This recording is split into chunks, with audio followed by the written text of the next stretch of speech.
Hey there, today is the day that we're gonna be taking care of all this cheese, plus some.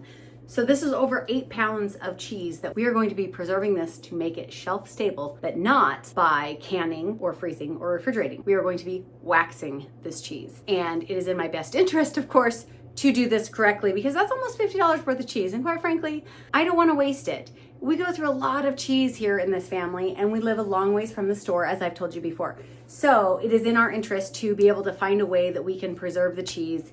And bonus to that is when you preserve it with wax, that it can age the cheese and give it a more developed flavor. So we're really excited about that to see how that turns out. So there's a few things that I needed besides the cheese in order to pull this off. There's only 2 things so far that I've had to buy from Amazon or anywhere outside of what I already have. And that is, I had to buy some cheese wax. This is special cheese wax. It's not just paraffin wax. It's not just whatever. It's food grade. I got it off of Amazon. It cost about $15 for 1 pound. And it is from a cheese making company. This brush I also got, but I ordered it right off the get-go when I was starting my research. I don't know if I'll actually end up using it. We'll see. Probably good to have on hand. And then there's a couple other things that I have. I do have my little handy dandy kitchen scale in order to try to get as close to 8 ounces per chunk of cheese and get that measured out. And then this is what I'm going to use as my double boiler to melt the wax. I just have this pot. I have this metal bowl, fits nicely in there. This is going to be my double boiler. The wax will go here to melt. In here will be some water that's boiling. That boiling water will heat this wax and melt it nice and slow and hopefully controlled. And then I have, of course, a thermometer that's going to help me maintain the temperature of this wax as it warms up. Working with the wax is not something that you just want to willy-nilly do because it can be very dangerous and I'm sure it's going to make a little bit of a mess. So there's going to be some things that you're going to want to make sure that you take precaution on. One is making sure that you would have plenty of time to be able to melt this wax nice and slow, that you don't get it popping, you don't have to get in a hurry and have it heat up too fast. Definitely use precaution when doing this. We're going to be dipping with our hands into hot melting wax, so take care. So the other things that we're going to be using is basically just like some baking cooling racks and lots of parchment paper in order to aid in the cleanup. And other than that, I think that's about it. This is going to take us probably about 2.5 days to get it done. So I'm going to start cutting down this cheese to as close to 8-ounce chunks as I possibly can to be able to get those stored shelf stable in wax. Come with me and we'll start this journey. So obviously it would make probably the most sense to kind of divide this evenly into fourths, right? Because 32 ounces divided by 8 is 4. See how close we get on this first one. I think it's gonna be a little bit heavy. Nope, it's a little short, 7.4 ounces. 1, 2, 3, 4.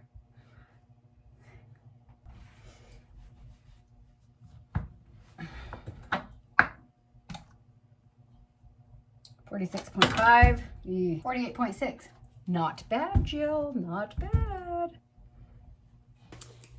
Now that I have all this cut up into somewhat manageable sizes, I don't think the 2 of them are the same size of ounces. Anyway, I'm going to take it into the dining room and I'm going to lay it all out onto cooling racks with some parchment paper for easy cleanup. And the purpose of this is to dry the cheese out a little bit, get any extra moisture and oils out of the cheese. And we're gonna do that for 24 hours. And then we're gonna come back and prep it for the next phase that's going to hopefully prevent mold. And then the 3rd day, we're gonna actually wax it.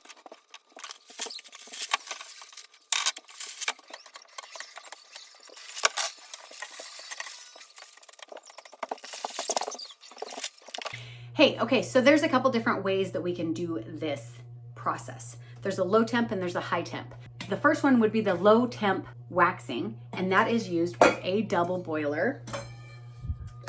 So I'll have water in this pot boiling, and then the wax will be in this bowl on top, and then the wax will melt. And then there's a couple different ways that you can apply the wax to the cheese. One is to just simply paint it on, brush it on, or you can try to dip the cheese into the wax and then flip it and then dip it again after it cools. But I've seen it done both ways. The cheese company that I was getting most of my research from just talked mainly about brushing it on. So I'm gonna try to attempt to do the low temp to start out my process because I want to do the dipping. I don't want to do the brushing. But if it tends to be more of a problem, I will probably move over to what is called the high temp.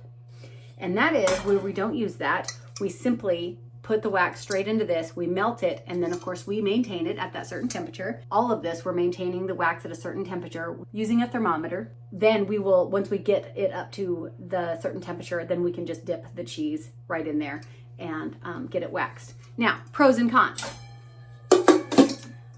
Pros of this low temp is that it's low temp.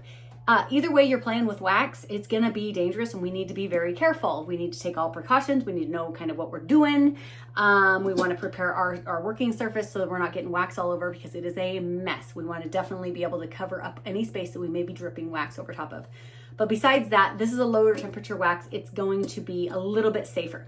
Now, the con to that is because it's the lower temperature wax, it's not going to kill any mold spores that may get through on the cheese that didn't kill when we did the vinegar brine or the salt brine on it.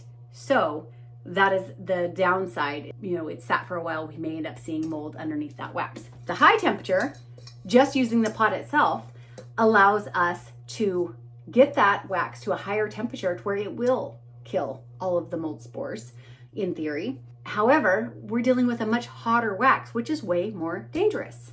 So we need to be extra cautious and use all of our safety precautions. Here is my plan of attack. My plan of attack is I'm going to start with the double boiler, but I do not want to paint this on, which is what they say to paint on when you use the double boiler. Either use the paintbrush or dip. But I want to only dip and then just touch up with the paintbrush. So if it works to dip, that's what I'm gonna do.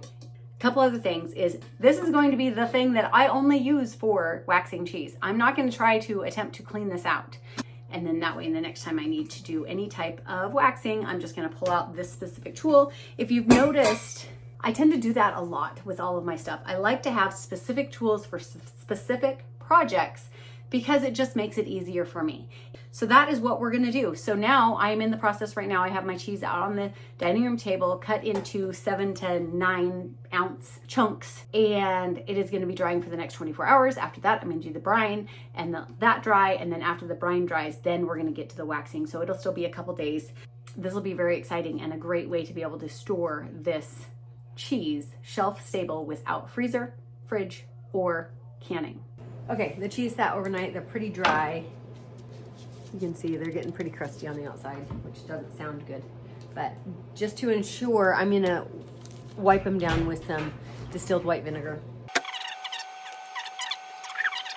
And one thing that I'm learning on the cheese thing is that it's not exactly necessary to have to wipe them with vinegar. It's basically if you see mold already existing on them, it's a good idea. But because this is my first time, I'm going to go ahead and do it because I want to ensure, and then I will just take the extra time to let it fully dry. But I do not want to wax this while there's any moisture on the outside of this cheese. And that's about it. I'm gonna let it sit another 24 hours.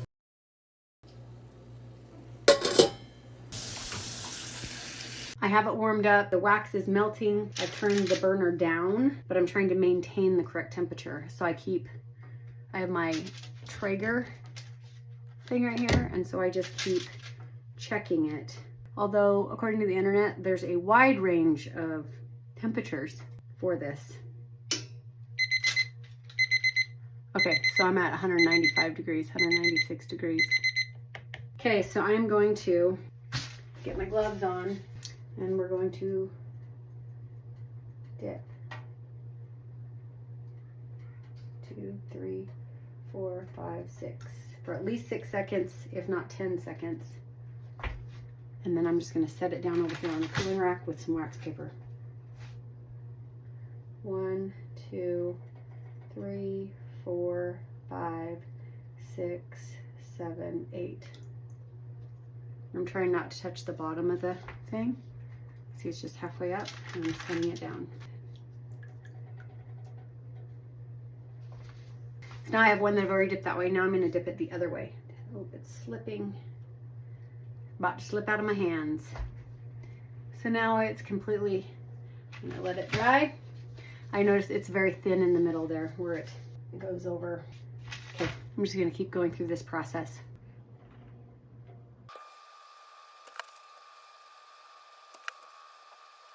Glad I have my gloves on.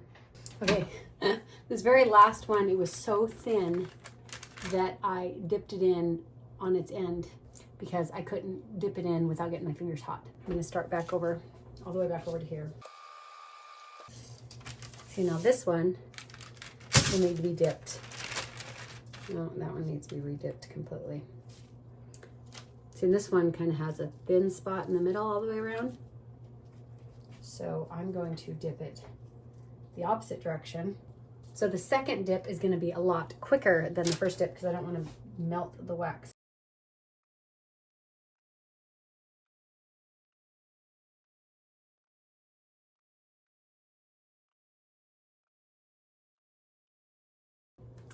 And oops, I dropped the whole ball of cheese right into the wax right there. But turns out it wasn't a critical error. I was still able to salvage it. As you can see how quickly my burner began to smoke. That is the danger of this. When that wax gets on a hot burner, it can ignite.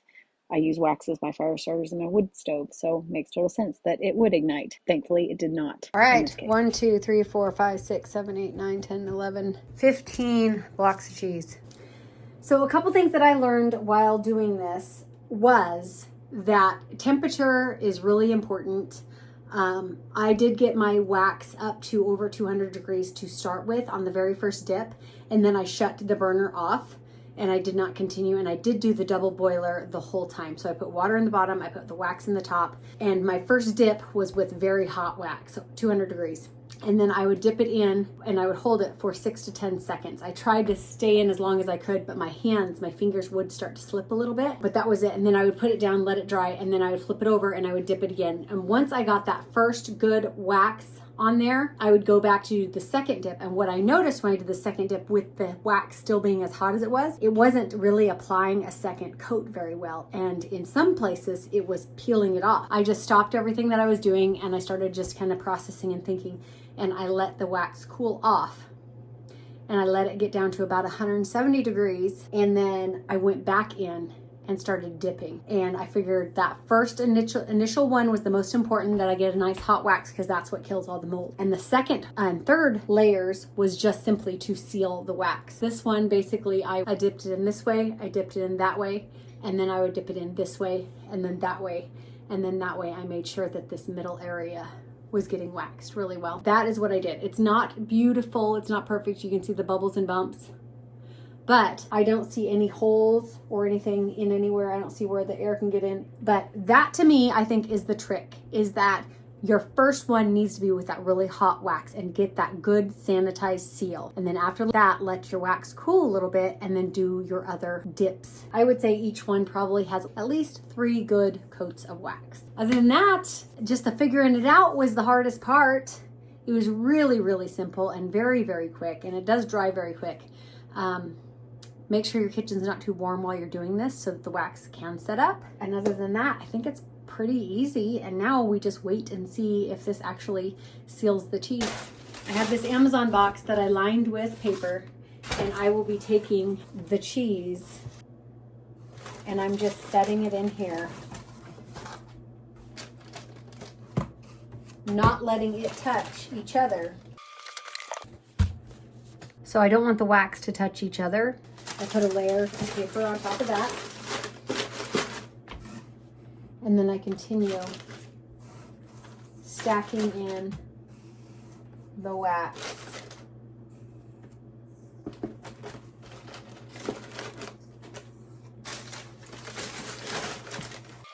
This box has plenty of air ventilation. The paper in between will stop any of the wax from sticking to itself. Now I'm going to take this one and make my thumbnail picture, and hopefully it turns out pretty good. So there it is, cheese waxed, preserving up to 20-25 years, they say. We'll see.